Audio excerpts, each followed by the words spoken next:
ಇದೇನಪ್ಪ ಇವರು ಪಂಚೆ ಕಟ್ಕೊಂಡು ಎಲ್ಲಿಗೆ ರೆಡಿ ಆಗ್ತಾ ಇದ್ದಾರೆ ಅಂತ ನೋಡ್ತಾ ಇದ್ದೀರಾ? ಹೌದು, ಇವತ್ತು ನಾವು ಬಂದಿರೋದು ಕೇರಳದ ಕಣ್ಣೂರಿನ ಪಯಂಗಡಿಯ ತಿರುವಾರ್ಕಾಡು ಭಗವತಿ ದೇವಸ್ಥಾನಕ್ಕೆ.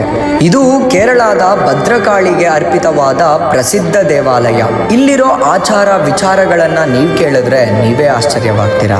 ಇಲ್ಲಿ ಯಾವುದೇ ರೀತಿಯ ಮಾಟ ಮಂತ್ರದಿಂದ ಪಾರಾಗಲು ಅನೇಕ ಪೂಜೆ ಪುನಸ್ಕಾರಗಳನ್ನು ಮಾಡಿಸ್ತಾರೆ. ಅದರಲ್ಲೂ ಶತ್ರು ಸಂಹಾರ ಪೂಜೆ ತುಂಬಾನೇ ಪ್ರಮುಖವಾದದ್ದು. ಇಲ್ಲಿ ನೀವು ಯಾವುದೇ ಕೆಲಸವನ್ನ ಪ್ರಾರಂಭ ಮಾಡೋದಾದ್ರೆ ಇಲ್ಲಿ ಬಂದು ಪೂಜೆ ಮಾಡಿಸಿದ್ರೆ ನಿಮಗೆ ಯಾವುದೇ ಒಂದು ಅಡೆತಡೆಗಳು ಬರೋದಿಲ್ಲ. ಯಾರ ಕೆಟ್ಟ ಕಣ್ಣು ನಿಮ್ಮ ಮೇಲೆ ಬೀಳೋದಿಲ್ಲ ಅನ್ನೋದು ಜನರ ನಂಬಿಕೆ. ಈ ದೇವಾಲಯದಲ್ಲಿ ತಾಯಿ ಪಾರ್ವತಿ ಭದ್ರಕಾಳಿಯಾಗಿ ಸಂಚರಿಸುತ್ತಾಳಂತೆ.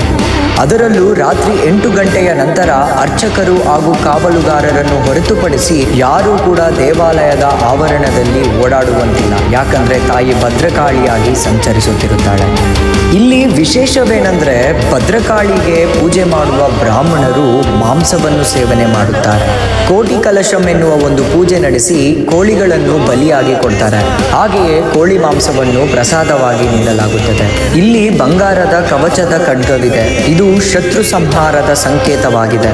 ಇದನ್ನು ವರ್ಷಕ್ಕೊಮ್ಮೆ ಹೊರತೆಗೆದು ಭಕ್ತಾದಿಗಳ ದರ್ಶನಕ್ಕೆ ಇಡ್ತಾರೆ. ಇಲ್ಲಿ ತಾಯಿ ಭದ್ರಕಾಳಿಯ ರೂಪದಲ್ಲಿ ದಾರಿಕಾ ಎಂಬ ರಾಕ್ಷಸನನ್ನು ಕೊಂದು ಇಲ್ಲೇ ನೆಲೆಸಿದ್ದಾಳೆ.